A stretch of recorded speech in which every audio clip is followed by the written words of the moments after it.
It's summertime, right? Officially.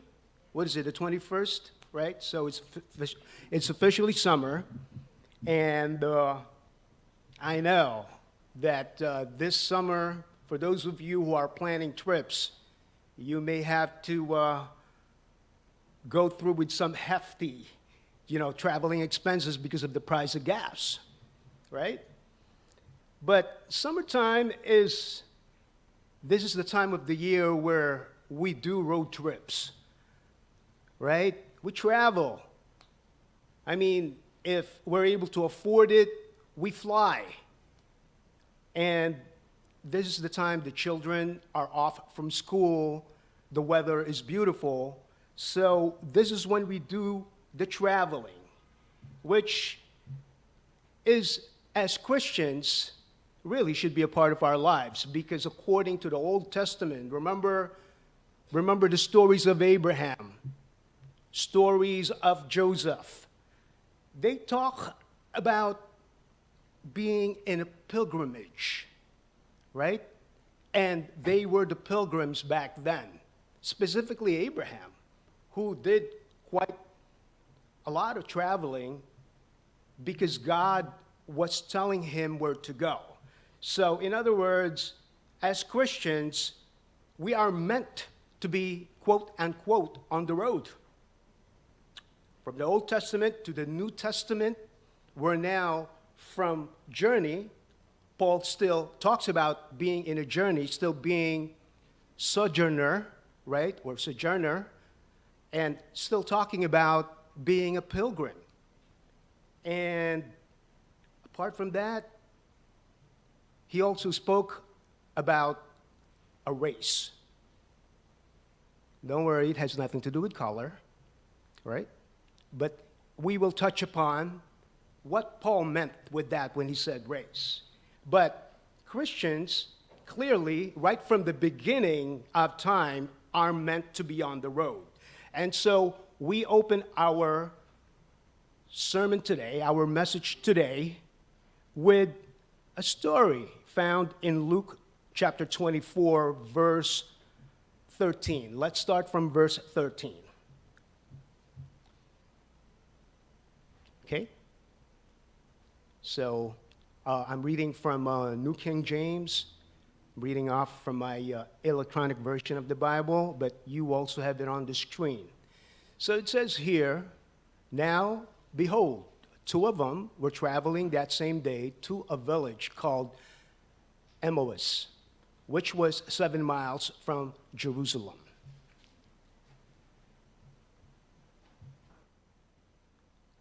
And they talked together of all these things which had happened. So it was, while they conversed and reasoned, clearly there's a discussion taking place here between the two fellows, that Jesus himself drew near and went with them, sidled with them and started walking with them. But their eyes were restrained, so they did not know him." I just want to point out that word restrained, that means limited. You know how some people say, "Oh, I got my hands tied up behind my back, I'm restrained." It says here that their eyes were restrained, and for that reason, they did not know Jesus, meaning that they did not see Jesus was there. And this is Jesus now talking, "What kind of conversation is this that you have with one another as you walk and are sad?" Then one whose name was Cleopas answered and said to him, "Are you the only stranger in Jerusalem?" It sounds like he actually was rebuking Jesus. It's like saying, "What, you never heard of this?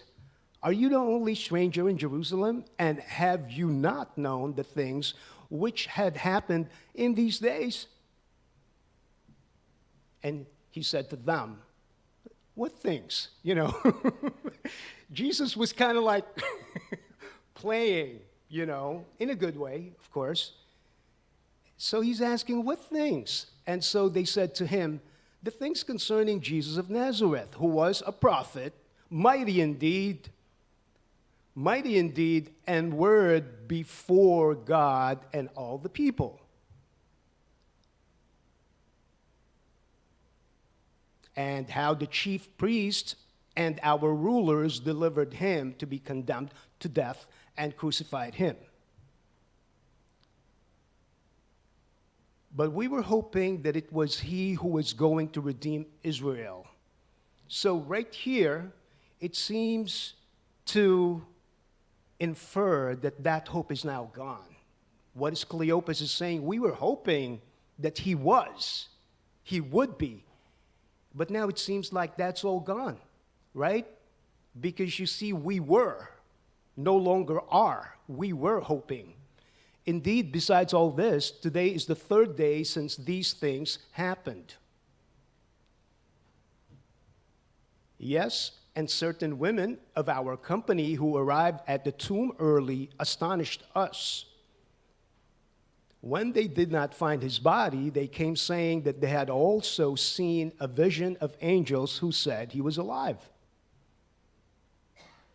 And certain of those who were with us, notice that, certain of those who were with us, Cleopas was really referring to the very leaders. We're talking about Peter, right? We're talking about Matthew. He did not say who it was, but it was the leaders, the apostles themselves, when he said, and certain of those who were with us went to the tomb and found it just as the women had said, but him they did not see. All right, we'll stop right here, Brother Steve. Thank you. We'll pick up on that in just a little while. But, folks, the parallel is undeniable. They were on the road to disciples of Jesus, and there were many things that had happened just the last 3 days that kind of like confused them. You know, it gave them feelings of uncertainty. They don't know what's going to happen now. That's the idea, and that is the reason why they were conversing and having this discussion, this very serious discussion, probably to the point of argument with each other, as Jesus sidled up with them. And Jesus was just asking, listening, and one thing, however, as we pick up here on this verse now, which is 25, Jesus turns to them and said, "Oh, foolish ones, and slow of heart to believe in all the prophets have spoken." Now, on my version, all right, okay, so let's hold off on that. So basically, Jesus is saying, what he just heard, what I just heard from the two of you, this is foolish talk. Okay? You should know from the words of the prophets, from the words of the Torah. Basically, that's the New Testament, that every good Hebrew person starts learning from the time they could read. So Jesus is saying, these are foolish talk. You should know by now what the truth is. And he said, okay, ought not the Christ to have suffered these things and to enter in his glory?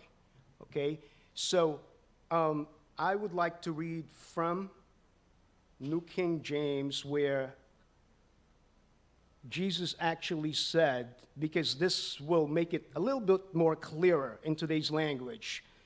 So, 25, Jesus tells them, "O foolish ones and slow of heart to believe in all that the prophets have spoken." And Jesus said, you know,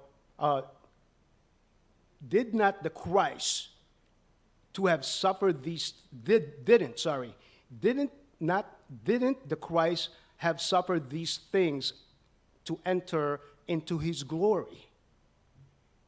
And beginning at Moses and all the prophets, he expounded to them in all the scriptures the things concerning himself.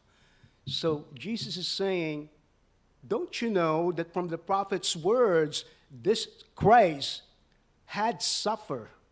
Didn't he suffer? And then he followed that up by saying, all the prophets, he expounded, meaning, in a way, he repeated to them the very things that they already knew. So Jesus basically was reminding them, what are you talking about? Go back to the words, and you already know this, that the Messiah would die. Look at the words of the prophets. Isn't that what it says? So basically pointing it to the person that they were talking about who just died and who was the great prophet that they hoped to be the Savior of Israel. So, two men, disciples of Jesus, walking on the road and clearly distracted. They heard that Jesus died. They heard that some women from their very own group, the disciples, couldn't find the body in the tomb, but they also understood that the very leadership of their team did not believe the women, doubted what the women were saying. And so now they don't know what is next for our group now. We Christians of today represent these two travelers. We are on a road trip, my brothers and sisters. We are pilgrims in a pilgrimage. And I talk about, at the beginning of the sermon, about being in a road trip, driving. What are the most common things that we experience when we are out there on the road, driving for like hours on end? So there will be experiences of the weather changing in front of your very eyes, right? Summer, sometimes the rain would come and then it will go away and then it's blue skies again. We all have experienced that. And also, sometimes on a certain part of our journey, it could be suddenly windy. And you see a lot of clutter, on the road before you. Other times, especially during sunrise and sunset, you would see the beautiful array, sort of like a painting, that God will have you see. And you feel inspired. You feel rejuvenated. And in moments like that, you thank God for being there in your journey.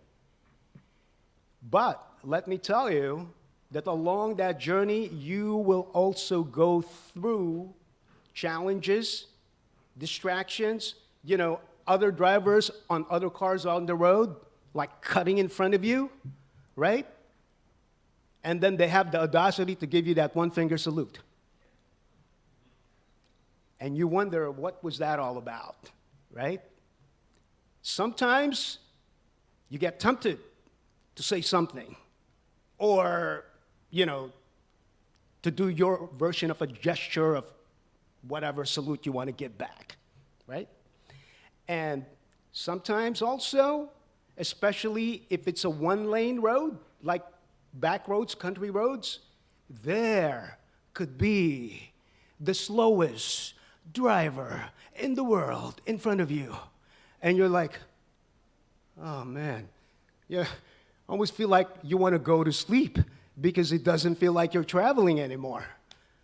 I tell you, when Liza and I, and of course Ryan, when we used to travel on a weekly basis from Albany to get here, we had so many different experiences in that, 3-hour travel. There was one time, and I kid you not, it's a 2-lane highway. I was on the left lane, and there was somebody in front of me, an SUV with 2 women in front of us. So they were driving a little bit slow.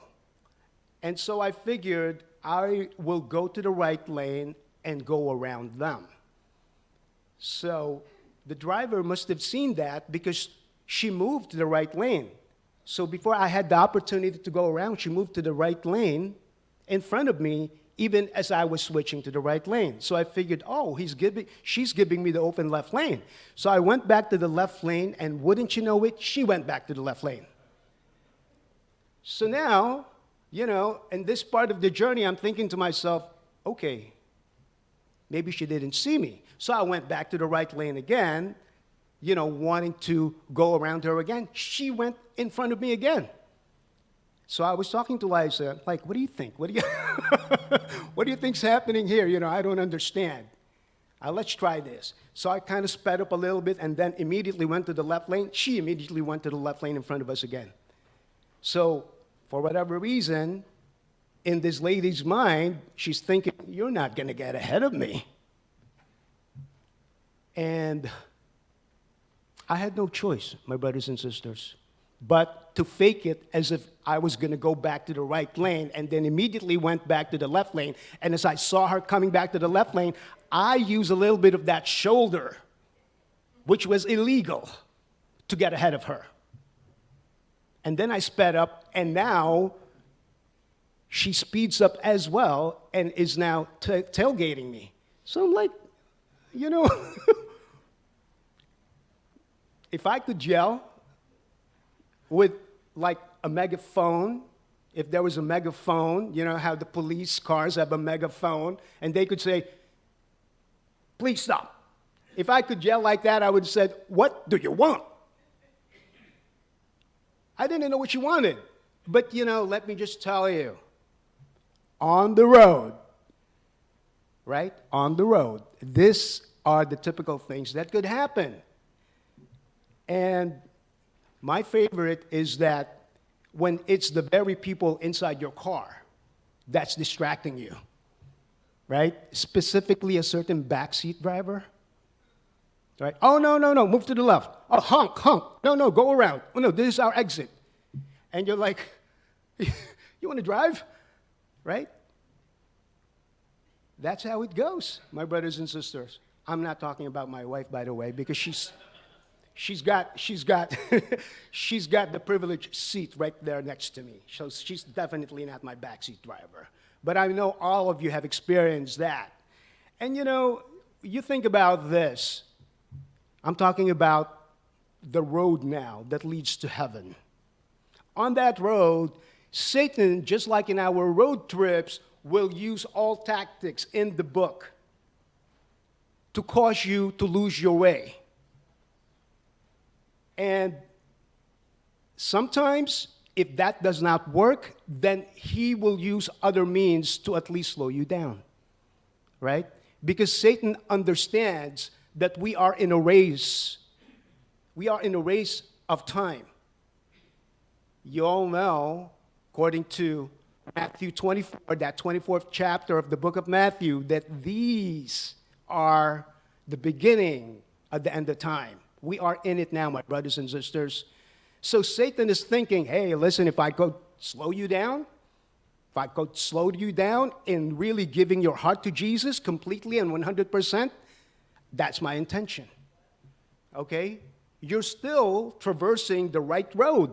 Okay? But Satan is thinking, you're not going to get to the finish line. You think you have the GPS, but you won't get to the finish line. I'll make sure to slow you down. Misdirection, slowing you down, that's what he's doing. And so, getting back to our story,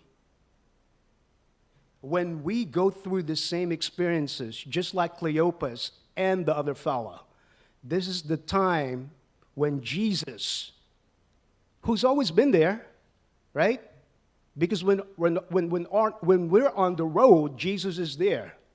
He might not be saying anything. He could be watching. And then the moment you start doing foolish things, that's when he starts talking to you. That's when he starts saying, what are you talking about, Ron? Okay, where are you going, Ron? What's your understanding of that, Ron? Ron, didn't I tell you about that already? Do I have to repeat it all over again? Okay, and understand, folks, when we get chastised by Jesus, it doesn't mean that he is losing his love for you. You know how sometimes, certain people, they keep chastising you over the years until finally they just give up and say, listen, you're on your own. Jesus will never, ever do that. The more he chastises you, the more he's showing his love for you.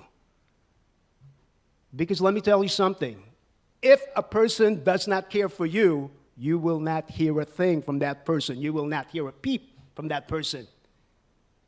Am I right? Do I have a witness? So the fact that Jesus is on the road with you, talking to you, that means he's showing how much he cares for you. He doesn't want you getting lost. He doesn't want you being slowed down by Satan's distractions. So let's talk about that a little bit, when God calls us out. So in Hebrews chapter 12,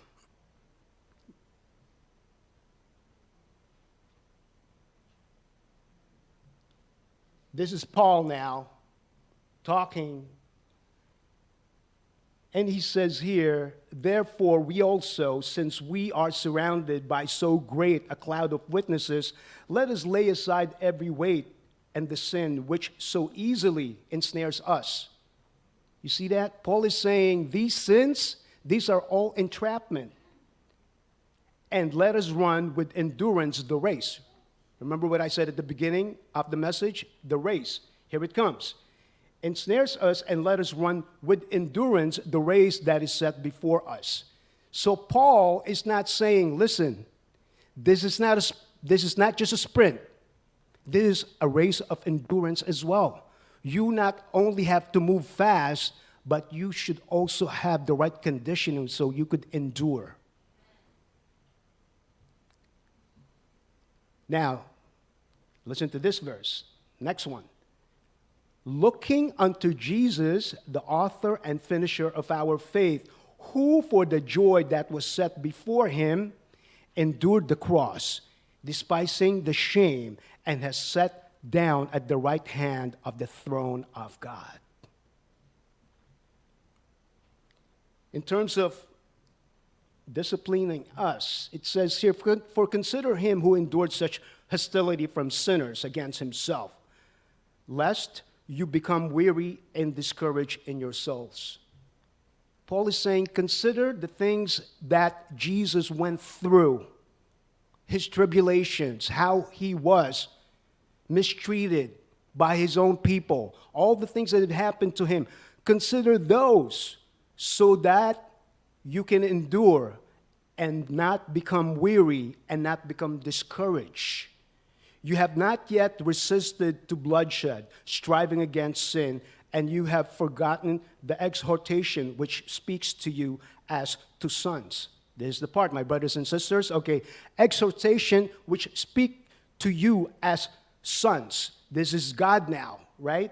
My son, do not despise the chastening of the Lord, nor be discouraged when you are rebuked by him. Notice the capital H, by him, that's Jesus, or God. For whom the Lord loves, he chastens, and scourge every son whom he receives. If you endure chastening, God deals with you as with sons. Okay? And furthermore, he explains this right down to the very basic. He says here, for what son is there whom a father does not chasten? How many of you are parents here? I'm a father. What kind of a father would I be when I see that my son is doing something wrong and I just stay quiet? Okay? So Paul is saying when you get these things, when the Lord chastens you, that's because he's being a good father to you. Okay? So, it says here, but if you are without chastening, of which all have become partakers. All right? So Paul is saying everybody goes through the chastening from God. Everybody is a partaker of that. Then you are not, of which all have become partakers, then you are illegitimate and not sons. Let's put that back in context. Paul is saying, if any of you are not getting discipline from God, then you are not his true child. You are illegitimate. When we get these chasings from God, that means you are family.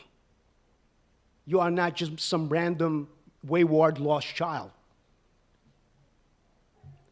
So it says here, furthermore, we have had human fathers who are corrected us. Okay, we talked about that already. Shall we not much more readily be in subjection to the Father of spirits and live? For they indeed for a few days chastened us as seemed best to them, but he for our profit, that we may be partakers of his holiness. That sounds a little deep, right? But Paul is saying these same things, the chastening, the way, Jesus went through with his experiences, if we partake of that, if we partake of Jesus' tribulations, we are partaking of his holiness. Because the way to get to holiness is through God's chastening. Right? Is somebody perfect here? Is somebody here who's not a sinner? Is somebody here among us who does not require God's rebukement and discipline? No one. No one. And so that's what they're saying here. That's what he's saying here. Verse 11, now no chastening seems to be joyful for the present, but painful. Right? When you're feeling it now, the tribulation and sorrows and challenges today, they're painful. Yes. Nevertheless, afterward, it yields the peaceable fruit of righteousness to those who have been trained. Listen to that, trained. It requires certain conditioning, certain mindset, certain exercise to go through the tribulation and suffering. Be trained in handling the harshness of life. Be trained in handling to carry the burden of your lives. Be trained the suffering through pain and sorrow. But it says here, at the end of that, there will be a fruitful of peace of righteousness.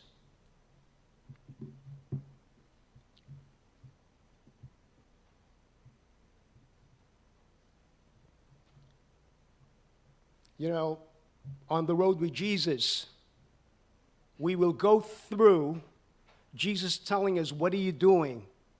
Asking you questions. Asking you, reminding you, that's not the way, it's this way. And many times over, when we hear him talking to us like that, we hear it over and over. After a while, we say, I know that already. I know that already. You don't need to tell me that. I know that already. But do we? Really? Sister Dia, when Jesus talks to you, do you sometimes feel like, yeah, I studied about that already. You don't need to talk to me about that anymore, right? Because sometimes I know that sometimes I go through that, right? Oh, I know that already. But then do I really know it? If I keep doing it, do I really know it? Probably not. Probably Jesus keeps on knocking, right? And say, listen, open up your eyes. Your eyes are restrained by Satan's distraction. Open up your eyes and then you will see me. Folks, I talked about backseat driver, who's probably the most annoying passenger that you will ever have in any road trip. But let me just point this out. Jesus talks a lot in our road trip with him, but he's definitely not your backseat driver. He is actually your co-pilot. All right? He's not your backseat driver. Don't get annoyed when he talks to you. He is your co-pilot. As a matter of fact, he is your master pilot, and you are the novice, because he's the one who knows the way, not you. He does say that. I am the way, right? And the truth, and the life. The master pilot is training us on the road. how to be like him. Because as novice, we can still get lost. We can still be slowed down by Satan. And Jesus is saying, you know what? I'm right here with you. Follow me, and you're going to be okay. Because I am the way. We are meant to be travelers as Christians, my brothers and sisters. Traveler, not roamer. You know the difference? Elder Satya, you know the difference? A traveler has a certain destination. A roamer is just going all over the place, not sure where he's going. Make sure on the road of life that you'll always be a traveler and not a roamer. Brother Steve, let's pick it up on those slides. Let's get back into the story and close this message, because there's an interesting twist here, my brothers and sisters. I didn't even realize until I read this whole story again. This is on verse 28. Brother Steve, the slides that I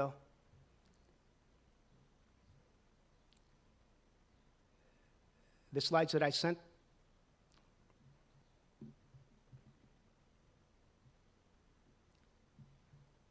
So, on verse 28, it says here that now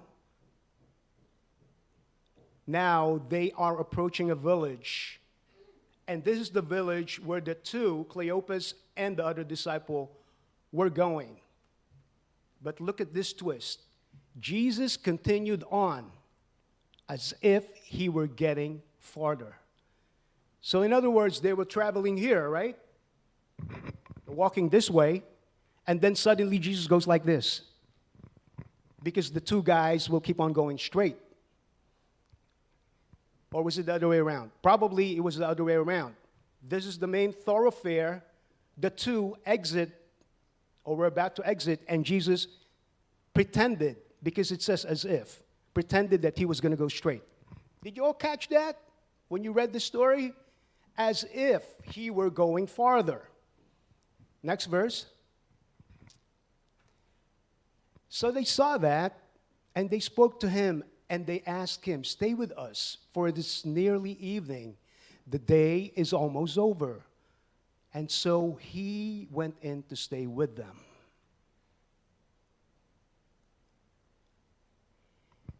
And it says here, on verse 30, I probably did not send that, Brother Steve, but on verse 30, he says, when he was at the table with them, it says rather, when he was at the table with them, he took bread, gave thanks, broke it, and began to give it to them. And then on 31, it says, then their eyes were opened and they recognized him finally. Now, something about that verse on 29 where it says, on verse 30 where it says, he took bread, gave thanks, and broke it and began to give it to them. Very reminiscent of another story that can be found in the book of Mark, right? During the Last Supper, exact same scenario, exact same phrasing. Because in Mark 14, verse 23, it also says, Jesus took bread, blessed, and broke it and gave it to them. Okay? And says, eat, this is my body. You know the significance of this, my brothers and sisters? The big significance here is that when we are on the road with Jesus, we have to continuously invite him to stay with us. In this instance, he pretended as if he was going to go straight as part of his test. That was a test for Cleopas and the other disciple, just to see if they really picked up the message that he was chastening them about. You know how, I know Brother Johnny can attest to this, but as a teacher, you explain things, right, to the students, and sometimes over and over, and then you give them a test. to see if they picked that up. So Jesus went with them, rebuked them, explained things over, and now Jesus was giving them a test. So he pretended that he was going to go straight, but they invited him. And so they passed that test, right? They passed that test because now they did not get annoyed. They did not get annoyed. They did not took it personally. They did not get angry that this person, whom, by the way, they still did not know at that time, started saying all these things to them. You know how sometimes you feel that you know everything because you've been studying something for such a long time and somebody comes over whom you don't know and started repeating these same things that you already know. Sometimes you're like, okay, whatever, I know that already. But they passed that test. They invited him. And then more importantly, during supper, when Jesus broke the bread and gave it to them, then their eyes were no longer restricted. Now, clearly, they can see who it was. My brothers and sisters, the road is not enough. Because on the road, you will stop at some point to have dinner, just like Cleopas and his friend, to sleep over. But it doesn't mean that you no longer are with Jesus when you take that exit to go to the hotel. Take Jesus with you on and off the road. Have dinner with him. Understand the things that he's saying. Keep him with you at all times. Because it's only then that you can truly endure the race. Jesus said in John 16:33, "These things I have spoken to you, that in me you may have peace in the world. You will have tribulation, but be of good cheer. I have overcome the world." What's the point of saying that? His point is that you will go through the same things that I've been through, but I was able to overcome, and I'm here to tell you how to overcome. And more importantly, why the same suffering, right? When you are getting close with someone, do you only talk about the good experiences in life? Do you only talk about the wonderful experiences that you've had in your lifetime? No. As you get closer to someone, you also start talking about the painful things that you've gone through. As a matter of fact, the closer you are to the person, the more the person gets to know you, everything about you, including your pain and sorrow. Jesus is saying, get to know my pain and sorrow so that you can get closer to me. Because your pain and sorrow, I already know about it. But I'm letting you know, get to know my pain and sorrow. Because my pain and sorrow, I did for you. Okay? That's the way to get to know to Jesus. Being partakers of his suffering, so later on we too can be partakers of his glory. Paul talked about the race. A race of sprint and endurance.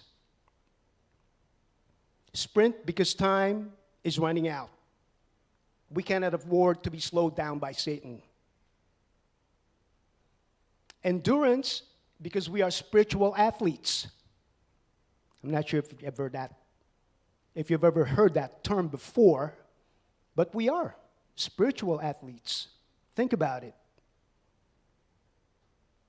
We have to have the proper spiritual conditioning, being aware of what's happening in our world, every day exercising that spirituality so it can get stronger and stronger through prayers and trusting and faith, unwavering purpose, being locked in to your destination, which is the finish line, which is the kingdom of God in heaven.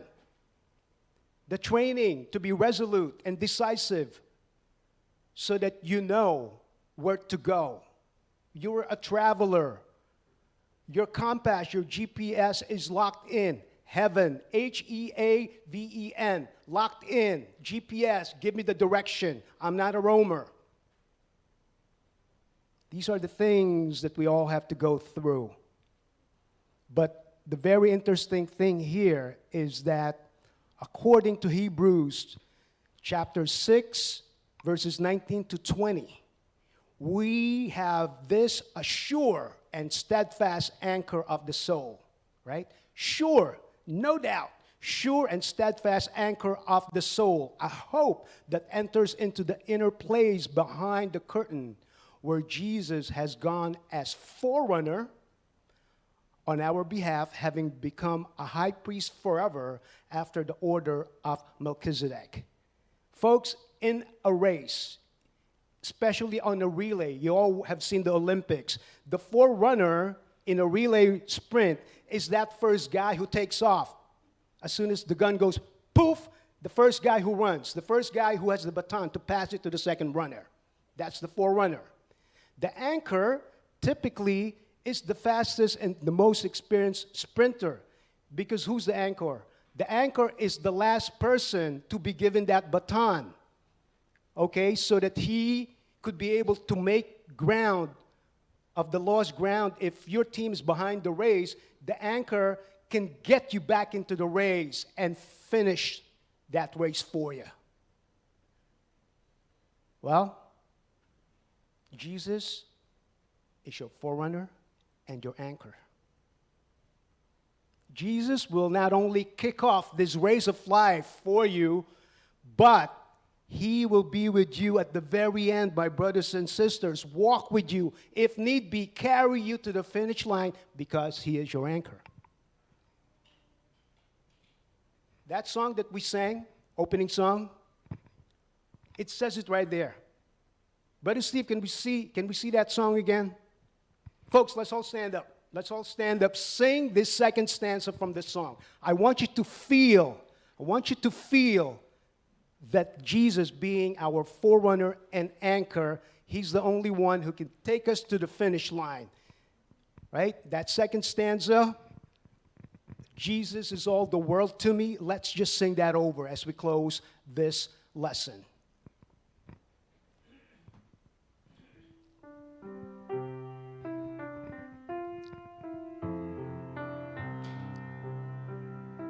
That second stanza.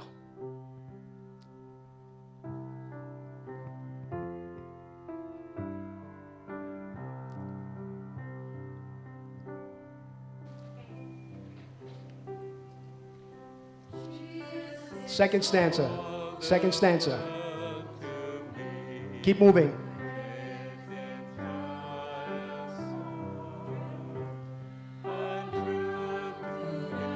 This friend denied when he's so true to me.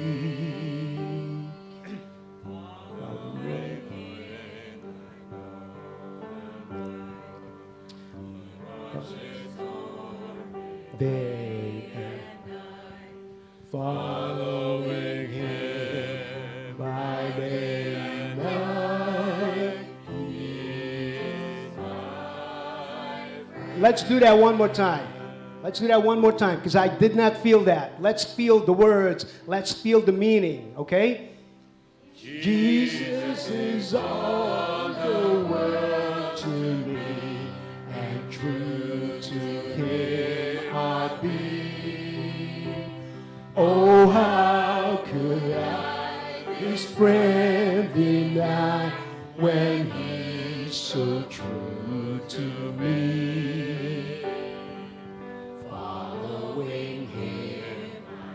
Following him, I know I'm right. He watches over me day and night.